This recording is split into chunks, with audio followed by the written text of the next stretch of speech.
Antes da gente começar, eu só queria perguntar se alguém, seja aqui do Tailgate, algum ouvinte nosso, anotou a placa do caminhão espanhol que acabou de atropelar um pedestre sérvio desavisado em Paris. Ai, ai, ai. Mas, ó, Nadal no Saibro não tem como, Rafik. É vitória certa. É uma coisa de louco. Não, cara, hoje ele... Nossa, é impressionante. O que ele fez com o Djokovic hoje foi impressionante. Não tem outra palavra. E o Djoko caiu no meu conceito. E só para aumentar ainda mais a felicidade de começar esse podcast, a equipe de automobilismo do Tailgate Zone ficou no pódio hoje. Grande Ricciardo. E para completar a festa do chefinho, que é a torcedora portuguesa, no ciclismo o Giro é de Itália, mas até agora a festa é portuguesa com certeza. Só tá dando Portugal. Tem isso também, eu tinha esquecido. Todo mundo muda. 3, 2, 1...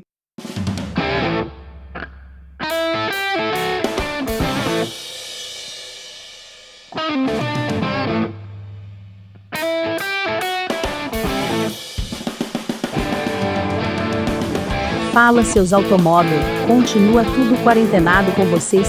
Tá começando mais um episódio do Zonecast, aquele podcast que não procura sujeira no carro, assim ele fica limpinho e não precisa levar no lava-jato. Então, chega mais clique, toma um engove dodô, vem palestrar Rafik.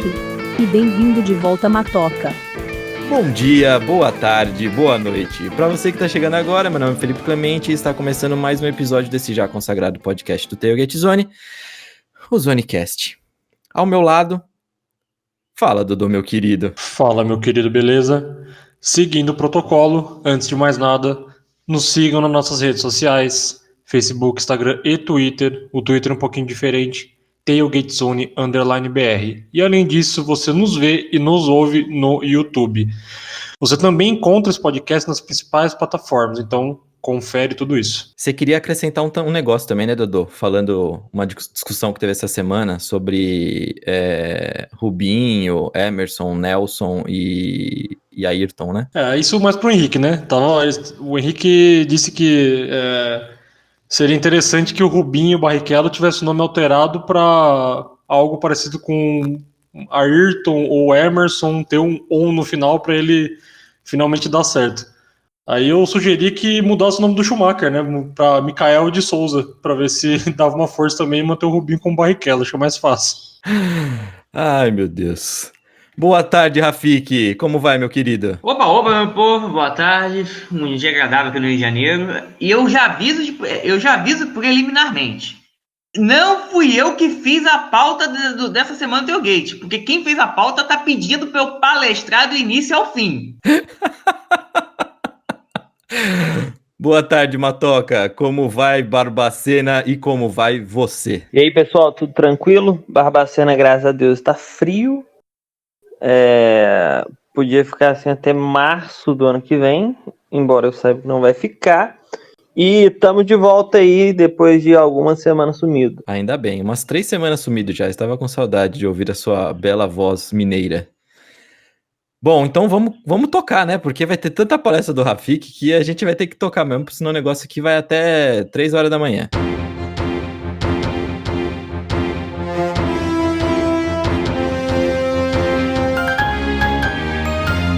Um giro pelas notícias da semana. Bom, vamos começar já então com aquele negócio que interessa a todo mundo e que não tem como não ser o destaque, né?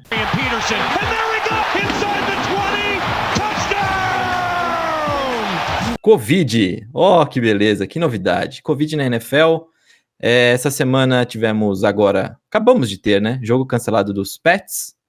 Tivemos também a suruba nos Titans continuando, mais um convidado. E por aí vai, o negócio tá bem complicado, né, Matoca? Exatamente, pessoal. Assim, a NFL, ela criou... Eu não sei se eu vi alguém no Twitter falando, ou a gente discutindo, a questão do protocolo. Porque provavelmente o que aconteceu nos Titans, né, foi uma quebra de protocolo. Porque, vamos lá, teve um caso ou outro em algumas equipes, nos Patriots teve já tinha tido o Stephon Gilmore, e teve um hoje, né, no caso domingo, que fez com que o jogo entre Patriots e Broncos fosse adiado, enquanto nos Titans teve, se eu não me engano, mais de 20 pessoas, incluindo jogadores e staff, que estavam com a doença.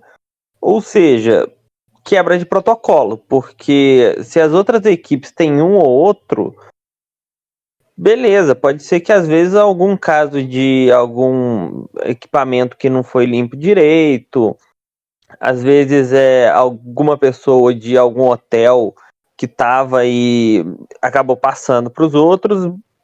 Acontece, né? Não tem como não falar que não vai acontecer e achar que não vai acontecer. Mas o que aconteceu nos Titans provavelmente é quebra de protocolo, porque muita gente pegou. E a NFL já tinha falado que vai colocar multa, vai colocar, assim, vai dar prejuízo pro time aqueles que quebrarem o protocolo. Já vi falando de WO, já vi falando de perder pique no draft, então a gente tem que dar uma olhada. E outra coisa é que o pessoal ficou meio, não é abalado, mas meio receoso, porque o Stephon Gilmore jogou, né, contra os Chiefs na segunda e na terça ou na quarta deu positivo para Covid. E no final do jogo ele vai lá e dá um abraço no Patrick Mahomes. E aí tá todo mundo meio do tipo assim, receoso da estrela da liga do queridinho da liga ter pego, mas provavelmente já fizeram o exame nele e já deve ter dado negativo, né? A gente espera, né? Porque o Mahomes por si só já é destruidor. Imagina um Mahomes com Covid e o que esse cara não vai destruir, né? Complicado. Mas pega aí, só tem 6. A gente tá gravando isso no domingo, só tem 6 dias do jogo. Teoricamente pode dar positivo até quarta-feira. Bem lembrado também, Rafik. Bem lembrado. Dodô, o que a gente vai esperar dessa temporada, hein? Será que vem semana 18, 19, 20? O que vai acontecer, hein? No geral, acho que a imprensa toda americana não cogita ainda a possibilidade de colapsar a temporada, né? Então, acho que os números de testes eles foram bem expressivos desde o início de agosto. Eles, teoricamente, seguiram o protocolo que havia sido pré-estabelecido para mitigar os casos. Isso o próprio Alan Sills, que é o diretor médico da NFL, ele já havia dito que esperava que tivessem alguns casos, que isso era remoto de não ocorrer nenhum tipo de problema nesse sentido, e que mitigar e identificar os indivíduos contaminados era a saída para controlar uma possível pandemia dentro da liga. Então, desde o início dos testes, foram aproximadamente 58 pessoas contaminadas entre atletas e funcionários. Esses testes eles acabaram ocorrendo no início de agosto e foram até meados de setembro. Segundo a NFL, foram mais de 330 mil testes aplicados. É um número bem expressivo. E, além disso, a gente teve muito próximo nas últimas semanas, desde o final de setembro até o início de outubro, mais aproximadamente 26 testes positivos, e a grande maioria deles veio dos Titans. Então, o que tem acontecido nesse momento é que a Associação dos Jogadores está pedindo uma investigação para saber se o problema gerado nos Titans foi a falta de adequação, a falta de comprometimento com os protocolos. Mas mesmo assim, a própria NFL e a mídia americana, eles ainda entendem que a temporada não sofre risco de ser cancelada, mas de qualquer forma é algo que gera um certo receio, e eu acredito que a gente vai continuar a temporada vai continuar ocorrendo, mas se as equipes elas não estão seguindo de acordo com os protocolos, a gente vai ter uma frequência muito maior de cancelamento dos jogos e um embaralhamento muito maior do schedule. Vamos ver. Eu acredito que ainda é possível manter, mas a saúde dos jogadores e dos staffs vem em primeiro lugar. Então, quanto mais problemas ocorrerem oriundos da falta de cuidado, principalmente seguindo os protocolos, a gente corre o risco de ter um problema muito maior. Mas, de novo, eu acredito que a temporada deva ocorrer normalmente. Eu acho que ainda tá tranquilo para ela ocorrer, porque vai ser do tipo assim, ó, semana 4 não teve Pittsburgh e Titans, a bye de vocês é nessa semana 4, mas quando fosse ter bye, vocês jogam normalmente, igual teve se eu não me engano foi Dolphins e Titans, que não teve por causa de tornado. Apenas uma correção na fala do Matoca, foi um jogo entre Buccaneers e Dolphins em 2017, que foi adiado para o final de novembro por conta do furacão Irma. Que eles jogaram pra bye era a mesma coisa, acho que na semana 2 ou 3, e aí eles jogaram mais pra frente, pra quando seria a bye dos dois times. Por enquanto, dá pra fazer isso. O problema é, se mais times quebrarem o protocolo, vai ficar mais difícil, porque aí você vai ter que fazer um negócio meio maluco para tentar bolar calendário e fazer de algum jeito que tenha jogo. Rafik, 2 pontos aqui que eu queria levantar direto com você. Primeiro, assim, eu queria que você fizesse um paralelo do que está acontecendo na NFL agora e o que aconteceu na MLB. A gente já cansou de falar isso, mas tá me cheirando que na NFL tá muito pior e muito mais descontrolado que na MLB. Assim, é o cheiro que eu tenho. Outra coisa, os Titans já apareceram vídeos, imagens que realmente eles quebraram o protocolo. Apareceu o Tannehill treinando quando não era para estar treinando, um monte de barbaridades. E assim, parece que foi estipulado que teria perda de pick para o próximo draft se acontecesse essa quebra de protocolo. E agora? Vamos lá. Antes de eu falar desses 2 pontos, deixa eu só falar uma coisa, Matheus. A gente tá falando que eles resolveram o bye, adiantando o bye dos Steelers, e a NFL já tá com outro abacaxi na mão, porque horas antes de a gente entrar no ar, foi anunciado que o Patriots e Broncos de segunda-feira foi cancelado. E vai ser jogado na semana que vem. E aí, na semana que vem, o confronto entre Miami e... eu não vou lembrar, agora não vou lembrar qual dos dois, mas Miami enfrenta um dos 2 times. O confronto é Broncos e Dolphins Palestrinha. Vai ser adiado e sabe-se lá para quando. Só que os byes dos 2 times não encaixam. Vamos ver como é que a NFL vai sentar e ver isso, porque já tem um abacaxi grande. Né? A NFL tinha dado sorte em relação aos Steelers, que foi fácil de resolver, mas já está com um abacaxi mais difícil agora. Quanto aos 2 pontos que o chefinho perguntou, o primeiro... a gente já falou aqui, mas eu falo de novo. A Major League teve ali um início de temporada caótico, né? Justamente porque os times não seguiram os protocolos. Você tinha jogador de Miami... Aliás, seguiu os protocolos não, porque a Major League não tinha protocolo, né? Os protocolos foram criados depois desses problemas. Mas você vê jogador do Miami indo para casa de entretenimento adulto e pegando Covid lá. E você vê jogador do Cardinals indo para cassino e pegando Covid no cassino. O Clevinger saiu, nesse caso, felizmente, não virou Covid, não virou um caso de Covid, mas o Clevinger quebrou as regras de isolamento no hotel depois que a Major League já tinha feito as regras de isolamento, o Clevinger quebrou. Então, assim, você teve ali o início mês de agosto caótico, problema no Marlins, problema no Phillies, o problema do Phillies criado pelo Marlins, problema no Cardinals 2 vezes. Mas depois que teve o problema do Marlins, o problema do Cardinals, também deu um aperto nas regras, todo mundo passou a seguir as regras, todo mundo que não se chama Mike Clevinger, e a coisa se ajeitou. Você teve 2 casos de Covid depois, nas 5 semanas, um caso ou outro, haverá, não vai ter jeito. A Major League deu um jeito. Só que é muito mais fácil você ajeitar uma programação da Major League, que você faz doubleheader, 2 jogos no mesmo dia, você dá 10 vezes durante a temporada, você dá um jeito. Ou 2 jogos a menos. Cardinals ficou sem fazer 1 ou 2 jogos esse ano. Então não tem essa flexibilidade. Você não tem como dizer, o time vai fazer um jogo a menos. Ou é fácil você remarcar jogo na NFL. Não é fácil. Então, a primeira coisa que a gente tem que ver é o seguinte. Depois desse susto inicial, os times todos da NFL vão finalmente entender a gravidade da situação e vão aderir aos protocolos para mitigar o risco, se fizer isso, os problemas não vão acabar, mas não vai ter 4 ou 5 problemas por semana. Como a gente falou semana passada, só na semana passada a NFL teve a mesma quantidade de problemas que a Major League em 60 dias. Tem alguma coisa muito errada. Não dá. E os problemas estão continuando. Se continuar nessa toada mais 2, 3 semanas, a programação vai dar um nó completo. E aí não vai ter base suficiente que resolva a situação.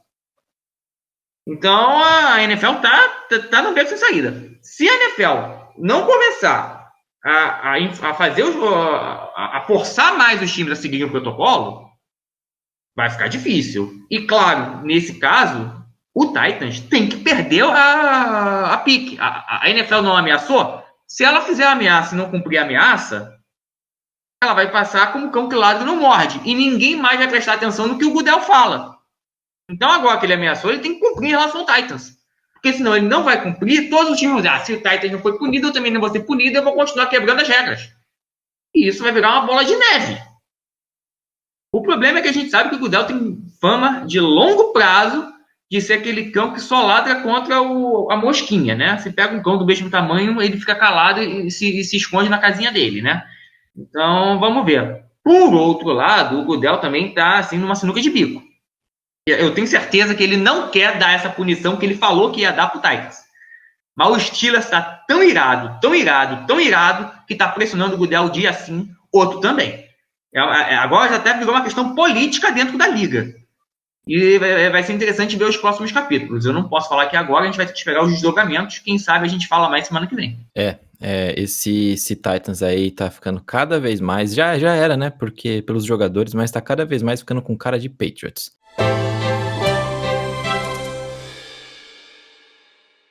E aproveitando que falando em Patriots, vamos fazer um comentário do que aconteceu essa semana, que foi a cãibra mental de Tom Brady. Eu fiquei sem internet a quinta-feira inteira, puto pra caramba, sem internet, sem TV, sem telefone, sem nada. Mas eu consegui assistir os últimos minutos do Thursday Night e eu posso dizer que eu fui dormir muito feliz, Matoca. Olha, eu não sei se eu fiquei mais feliz com a vitória dos Bears ou com a derrota dos Bucks. Eu não sei se eu ficaria mais feliz com a derrota dos Bears por ser rival, porque eu também não queria que os Bucks ganhassem. Por mim podia dar empate ou os dois perderem, a gente cria uma nova regra. Mas teve a cãibra mental do Tom Brady, que eu vou confessar aqui que eu também fiquei meio confuso, porque eu não achei que era a quarta descida, não. Ai, Dodô, você também ficou meio contente com isso? Você ficou perdido? O que você achou antes de eu chamar a palestra do Rafik? Cara, perdido não, quem ficou perdido foi ele, né? Mas, eu acho que tem uma galerinha na NFL já que tá começando a perder as ideias, né? Já tá começando a falhar um pouquinho. Vai ser natural umas coisas dessas acontecerem daqui pra frente, sei lá. No mínimo engraçado. Assim, eu não tava vendo o jogo, prestando aquela atenção no jogo.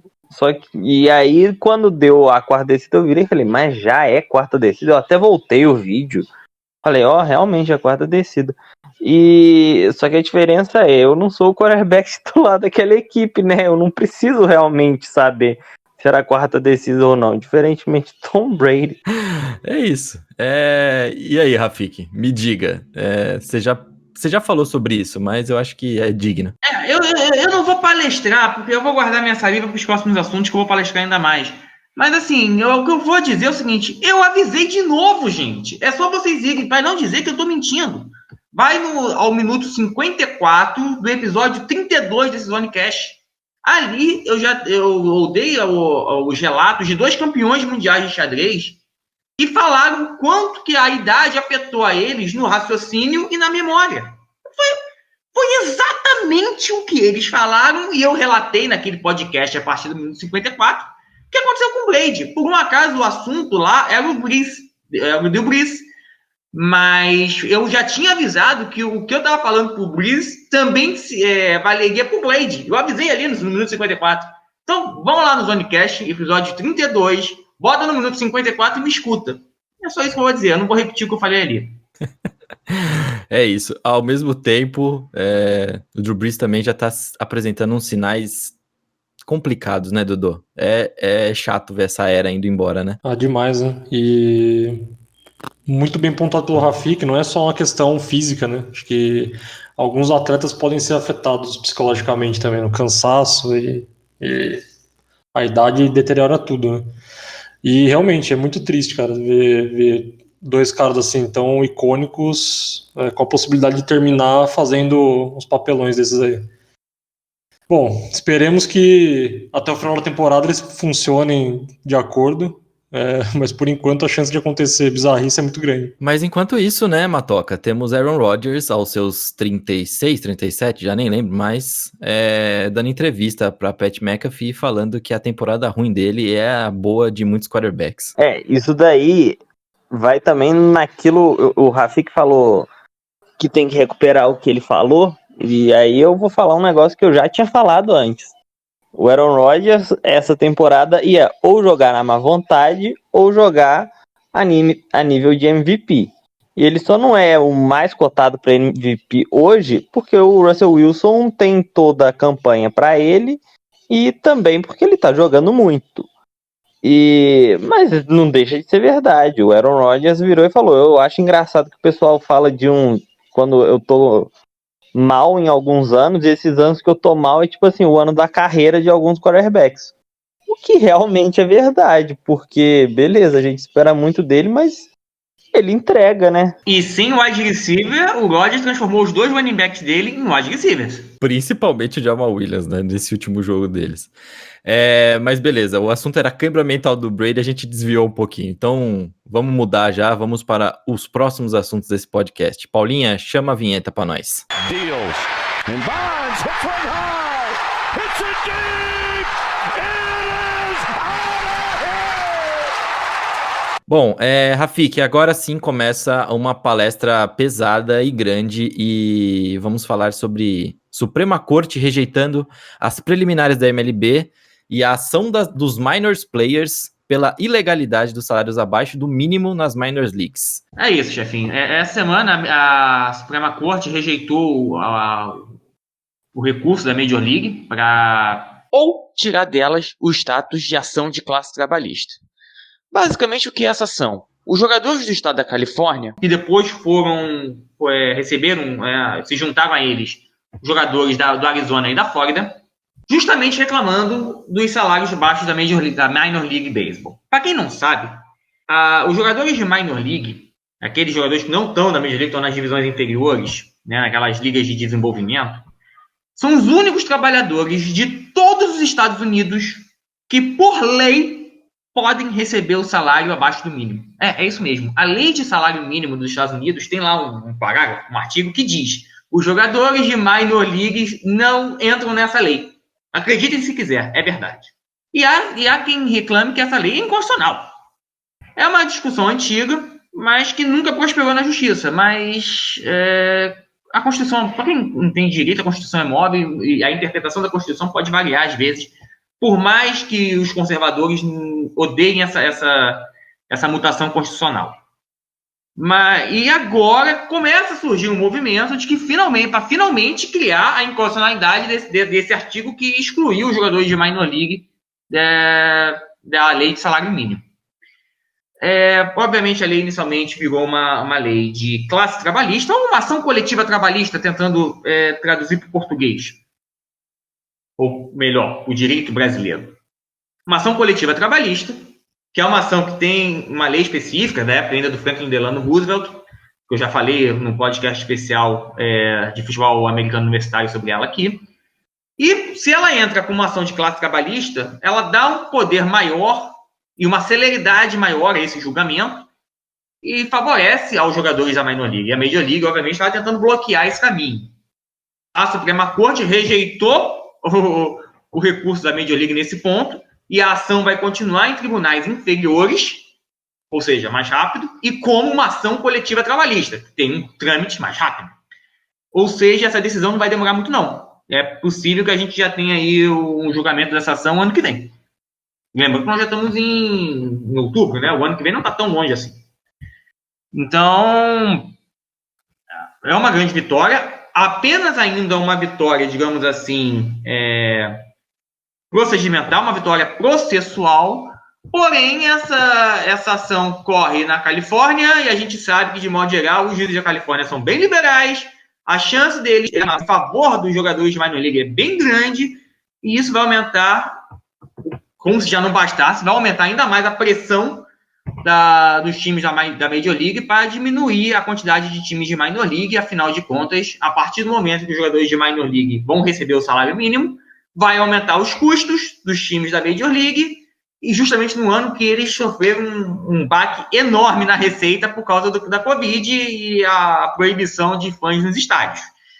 Vamos ver. É só o início, mas é um início muito promissor para finalmente acabarem com essa aberração que é os únicos trabalhadores de todos os Estados Unidos que não precisam respeitar o salário mínimo.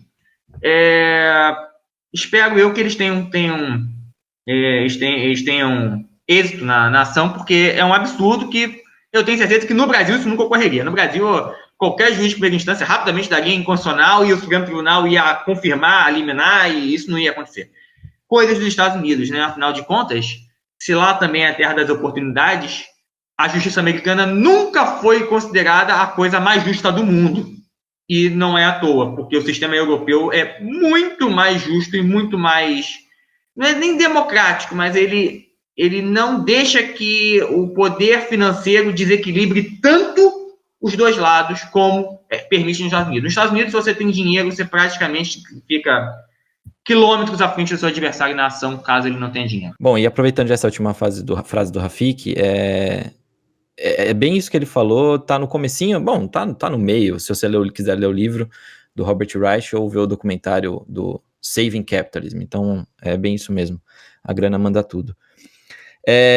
O Dodô, a gente já comentou isso algumas vezes, né, que salário de jogador de minor league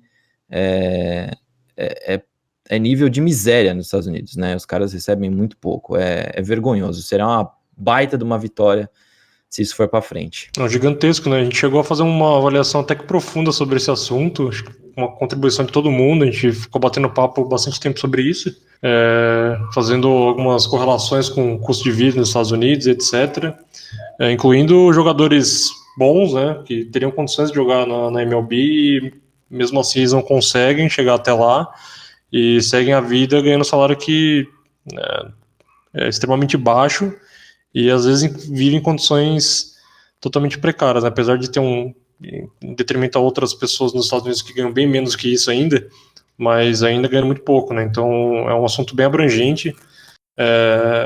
Eu não me recordo agora se a gente chegou a falar sobre isso em algum dos podcasts, mas para quem não entende, é tão complexo e as decisões políticas elas impactam tanto dentro desse contexto que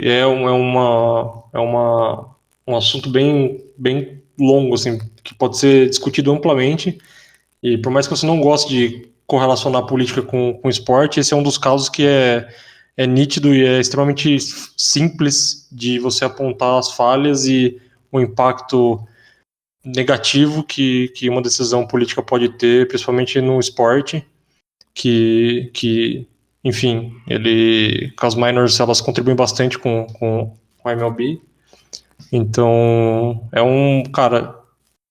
isso ocorrendo vai ser gigantesco, né? Aliás, só um detalhe extra. Sabe toda essa confusão que vocês estão vendo em relação à nomeação da substituta da Ruth Bader Ginsburg na Suprema Corte Americana? Teoricamente, nada a ver com o esporte, é uma guerra política. Mas ela pode ter tudo a ver para resolver esse problema da Minor League, tá? Porque, veja, a Suprema Corte rejeitou o recurso preliminar. É um recurso processual. Agora o caso vai ser julgado normalmente, no mérito, pelo Tribunal Inferior lá na Califórnia. Eventualmente, se acontecer realmente o que a gente está prevendo aqui, vão dar ganho de causa aos jogadores. E aí a Major League vai recorrer, aí sim, vai recorrer da decisão para a Suprema Corte. Só que eu vejo a Suprema Corte com 3 votos, meio que, entre aspas, garantidos a favor dos jogadores. E tem 4 votos meio que garantidos contra os jogadores. O oitavo membro da Suprema Corte, que é o atual presidente da Suprema Corte, ou Chief Justice, como se fala em inglês, que é o John Roberts, é um cara que fica ali no meio do caminho. Eu não sei qual dos lados ele vai aceitar. Talvez ele fique a favor dos jogadores. Eu vejo pelas últimas decisões dele que ele ficaria a favor dos jogadores. E ficaria um 4-4. Ou seja, a possível decisão em relação a isso, quando esse caso chegar na Suprema Corte daqui a uns 2, 3 anos, provavelmente estará exatamente em quem for indicado para essa cadeira da Ginsburg. Então, assim, a briga... Tá vendo como é importante uma cadeira na Suprema Corte? Não é só no Brasil, não, gente. Nos Estados Unidos também. Envolve casos que vão muito além da mera política. E outra coisa também, em cima disso, Rafik, que aí também dá uma baita de uma discussão, e talvez a gente possa deixar isso, acho que para um outro podcast, é que teve aqueles papos de extinção de minors e não sei o quê, que a gente até fez um podcast sobre isso, debateu bastante, estava meio enfurecido com isso, né, porque na minha visão sempre foi de que muitos desses times são o ecossistema do esporte, do beisebol, em alguma cidade que às vezes é pequena e está distante, muito distante dos times das grandes ligas. Mas, ao mesmo tempo, a gente pega o caso de Yankees, que tem o quê? 9, 10 times de minors? Acho que agora são 7. Então, mas acaba sendo sucateado isso e gera mais ainda disso que a gente está vendo, dessa desigualdade, desses salários baixíssimos, né? Mas foi exatamente o que eu falei. Vocês todos estavam reclamando quando a gente gravou esse podcast lá, muitas semanas atrás, foi ainda no início da pandemia, se não me engano. E eu falei, não, gente, é fundamental que a Major League diminua essa Minor League, porque ela, desse tamanho, ela é insustentável. E essa decisão simplesmente vai confirmar o que eu falei ali. Se tiver que pagar o salário para todo mundo, ela é insustentável no tamanho que ela tem hoje. E aí é o que eu falo. Se a indústria não tem condições de sustentar dignamente seus trabalhadores com uma indústria tão grande, diminua o tamanho da indústria. Por que o beisebol é o único esporte americano que não utiliza o sistema universitário? É muito melhor e seria até muito mais fácil para a Major League Baseball dar um reforço para o beisebol universitário e diminuir a quantidade de Minor League. Faz sentido para todo mundo. E diminui a quantidade de jogadores que perdem tempo de suas vidas numa carreira de beisebol que todo mundo sabe que não vai a lugar nenhum.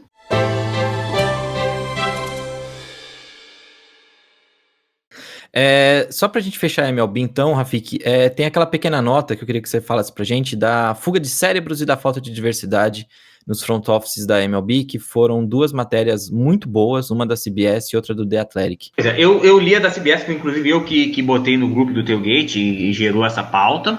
Eu não li a do The Athletic, porque quem assina é o chefinho, eu não assino. E eu também não pedi o print pro chefinho, eu sou um cara que respeita os direitos autorais. Bater uma salva de palma aqui pro profissional. Mas a matéria é muito interessante, e pelo menos a matéria da CBS que eu li, que mostra o seguinte: já é um problema que ocorreria com ou sem a pandemia, já estava ocorrendo. Os times de beisebol estavam diminuindo os seus staffs, os salários são muito ruins, ou pelo menos a Major League não paga os seus analistas de stats da mesma forma que outras indústrias, até fora do esporte, pagariam para um profissional do mesmo nível, do mesmo quilate, e eles já estavam fugindo. A pandemia fez com que todos os times segurassem a torneira, apertassem o torniquete e demitissem em massa. Com isso, está tendo uma fuga de cérebros nos front offices da Major League enorme. E, para piorar, essa matéria da CBS vai além e mostra que, na verdade, o problema é muito maior que isso. Os front office são extremamente brancos, o WASP, né? White Anglo-Saxon Protestant, que é aquele americano típico que a gente pensa na cabeça quando fecha o olho. Os front office são muito pouco diversos, são extremamente brancos, e justamente por pagarem mal, quem tem a oportunidade de trabalhar neles são as pessoas bem-nascidas brancas, porque elas têm uma base familiar melhor, uma base financeira familiar melhor, e aí elas podem aguentar ficar 3, 4, 5 anos recebendo salários menores dentro dos quadros de funcionários dos times da Major League Baseball, enquanto a família dá um apoio para eles. Enquanto, normalmente, pessoas são negras, são latinas, de modo geral, elas têm uma base familiar um pouco mais estável, uma base financeira não tão boa, e elas não podem ficar na Major League tanto tempo ganhando um salário tão baixo e vão buscar os salários maiores em outros lugares. Resultado: a partir do momento que a Major League tem funcionários muito brancos, naturalmente eles vão acabar contratando funcionários brancos, fechando a panelinha. Não é uma coisa, não necessariamente é uma coisa teleguiada, é uma coisa proposital, mas é uma coisa até inconsciente. Você vai fechar dentro da sua panelinha, daquele grupo que você acha que você tem mais convívio, você está mais confortável. E aí esses brancos bem-nascidos contratam outros brancos bem-nascidos, que contratam brancos bem-nascidos, e a liga tem uma diversificação de força de trabalho muito, muito baixa nos seus staffs. Resultado: como essas pessoas brancas não entendem como funciona a cabeça do jovem americano, que cada vez mais é latino, cada vez mais é negro, cada vez mais vem de minoria, ela não consegue trabalhar a Major League para o gosto desses jovens. E aí você tem esse fenômeno que a gente já falou aqui várias vezes no podcast, eu falei no único texto que eu assinei no Tailgate, do alto envelhecimento dos fãs de beisebol. A base não é renovada, justamente porque os front offices são brancos e não entendem a nova diversificação da base jovem americana. Essa matéria é maravilhosa em relação a isso. A matéria é muito longa. Eu sei que o chefinho vai botar o link do podcast, e aí vocês vão poder acessar a matéria. Mas é isso, gente. É muito, muito antes da gente falar de realocação de time na Major League, que o mercado grande não pode ter tanta vantagem financeira em relação ao mercado pequeno, muito antes de resolver esses problemas pequenos, a Major League tem que resolver o problema do dia a dia da lojinha. A Major League tem que resolver esses problemas grandes. Não adianta você pensar em uma diversificação da liga e pensar em uma expansão da liga se você não diminui a faixa etária dos fãs de beisebol e não diversifica a base dos fãs de beisebol, que cada vez mais é branca, anglo-saxã e protestante. O beisebol daqui a pouco vai virar um hockey, onde a base de fãs do hockey, todo mundo sabe que é extremamente branca, e o hockey só é popular mesmo no Nordeste dos Estados Unidos. Ali ele é popular, e no Canadá. O resto dos times estão espalhados pelos Estados Unidos, mas tirando Las Vegas, talvez até por falta de outra opção, só agora que Las Vegas recebeu um segundo time de grande liga, o Las Vegas Golden Knights deu certo. Mas fora o Las Vegas, tirando esses times tradicionais do Nordeste americano, tem um time de hockey grande. Então, o beisebol, se não tomar cuidado, vai virar um hockey. E não sou eu que estou falando isso. Tem muita gente boa falando isso, não é de hoje. Sabathia está falando... Ceci Sabathia, que para quem não sabe, se aposentou, grande arremessador do Yankees, negro, um dos últimos grandes jogadores negros, especialmente arremessadores da Major League. Ele agora tem um podcast na ESPN, junto com um narrador famosíssimo da ESPN. E ele fala isso, semana sim, outra também. E nada é feito. A Major League continua branca. E aí, quando vai entrar no Black Lives Matter, faz besteira. Mas isso aí é assunto para um outro podcast. Após a gravação desse episódio, recebi a informação de que o Chicago White Sox anunciou a inesperada demissão de Rick Renteria. Renteria estava fazendo um grande trabalho no time e era o único manager latino na MLB. É isso mesmo. A gente já puxou aí dois negócios que dá assunto. Então, fechando o assunto do podcast, vamos para as dicas. E dando dicas, lá vem eles, Felipe Stipes.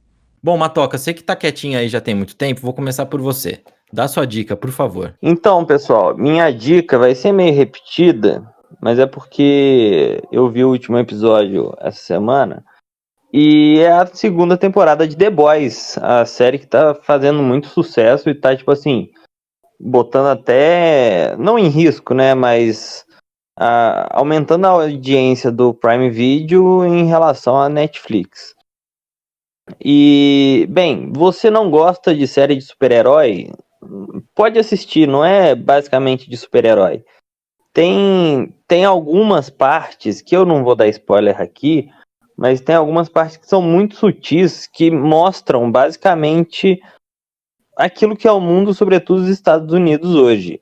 a questão do marketing do Girl Power, como as empresas usam, né, disso daí, e algumas outras coisas que eu adoraria falar, que eu adorei essa sutileza, mas eu não vou falar porque é um baita spoiler. Então assistam e vocês vão ver do que eu tô falando quando vocês verem. Muito bom, muito bom.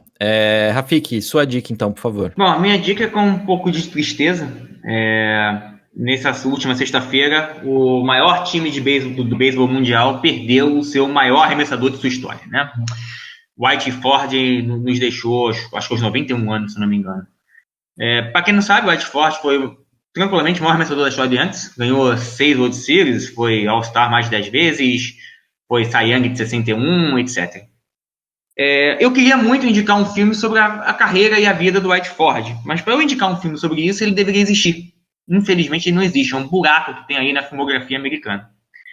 Então eu vou indicar um filme que é dirigido por um torcedor inveterado do Yankees, famosíssimo, Billy Crystal, que é 61, em inglês é 61 asterisco, em português é 61 a história de um recorde. Ele não fala sobre o Whitey Ford, mas o Whitey Ford, digamos assim, é o principal personagem coadjuvante do filme. O filme fala justamente da batalha, não é exatamente batalha, mas da corrida entre dois companheiros de time em 1961. Os dois companheiros são Mickey Mantle e Roger Maris, dois craques da história do Yankees, sendo que o Mantle assim como o Ford, o Whitey Ford, jogou no Yankees a vida inteira, nasceu, cresceu e morreu no Yankees, enquanto o Roger Maris foi o primeiro grande contratado de free agency da história do beisebol. E os dois ficaram ali numa corrida para quebrar o recorde de home runs batidos numa mesma temporada, que pertencia ao Babe Ruth. E o recorde, por um acaso, também era de 61 home runs. O recorde acabou sendo batido pelo Roger Maris, mas a história por trás é muito interessante, especialmente pelos problemas de alcoolismo que envolveram o Mickey Mantle. E justamente quem salvou o Mickey Mantle várias vezes, e o filme mostra isso, foi o Whitey Ford. Então eu indico esse filme aí, 61, a história de um recorde, em memória do grande Whitey Ford. Muito bom, Rafiki, muito bom. Dodô, sua dica, por favor, e se você quiser zoar, falar sobre o maior time do esporte, quer dizer, maior time de beisebol, do beisebol mundial, etc., você pode zoar. Então o podcast vai ter 3 dias de duração, por conta da discussão que vai gerar? Vou com a minha aqui. Cara, recentemente eu vi um vídeo no YouTube, no canal do Jovem Nerd, com uma entrevista que ele fez com o Neil deGrasse Tyson. Para quem não sabe, ele é um cientista astrofísico muito conhecido, né? Ele hoje é o cara que mais divulga ciência, um dos que mais divulga ciência no mundo. Ele protagoniza uma série chamada Cosmos.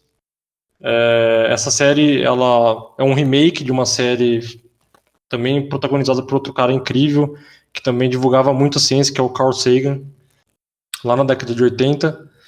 E o que me levou a sugerir essa dica é justamente um trecho do vídeo da entrevista, e eu sugiro que vocês assistam a série Cosmos, que fala sobre a origem do universo, fala sobre medidas astronômicas, isso é muito interessante.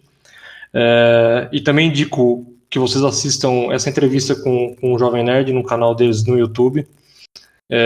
Eu vou dar um spoiler aqui de um trecho, então assista tudo, tem mais de 40 minutos, mas tem um trecho que me levou a dar essa dica, que é no momento em que o Jovem Nerd ele diz pro Neil deGrasse que ele tem um trecho, tem um quadro do canal que tem a ver com ciência, que é o Nerdologia. Então ele explica para ele que ele tem esse quadro que fala sobre ciência, que divulga ciência e faz parte de um conglomerado de outros canais no YouTube que também fazem a mesma coisa. E ele interrompe o Jovem Nerd e fala: já de antemão, eu tenho certeza que você está falhando miseravelmente em fazer esse trabalho. E aí o Jovem Nerd fica até surpreso assim, né, com o que ele disse. E aí, na sequência, ele diz também, mas posso pensar de uma outra forma. que, visto o que tem acontecido com o mundo e as pessoas negando a ciência, o conhecimento a todo momento, em vários lugares, e isso a pandemia deixou muito evidente, que seria muito pior se ele não tivesse feito isso, que ele não estivesse fazendo isso, né? Então, muito pior do que tentar fazer e mostrar a ciência para as pessoas, você desistir disso, seria muito pior se você não tivesse feito. Então, foi uma coisa bem legal, assim, que eu achei interessante de trazer para vocês, que é tentar agregar mais conhecimento, pesquisar outras coisas, e conhecimento científico também é muito importante, ele ajuda a gente em vários aspectos da vida. O Neil deGrasse não fala só de astronomia, ele fala de uma série de outras coisas, fala sobre a vida, fala sobre alguns mitos também que a humanidade gerou ao longo dos milhares de anos. Então, por conta desse vídeo de Jovem Nerd, eu indico a vocês assistirem a entrevista e também a série Cosmos, que é bem legal. Só antes do chefinho falar a dica dele, eu queria complementar a minha, um detalhe que eu esqueci. Outra coisa interessante, apesar do Dwight Ford não ser protagonista do filme 61, é que ele retrata justamente a temporada de 1961, que por um acaso foi justamente o único título Cy Young do Dwight Ford, 1961. Muito bom. E para fechar, então, a minha dica, eu vou sigo nas séries de HQ. Dessa vez é uma HQ do Marcelo Quintanilha, também é nacional, obviamente, né, com esse nome. Não necessariamente com esse nome, né, mas, enfim, é uma HQ nacional, chama Talco de Vidro. Isso aqui é uma obra-prima. Essa HQ é fantástica, tá? Então, assim,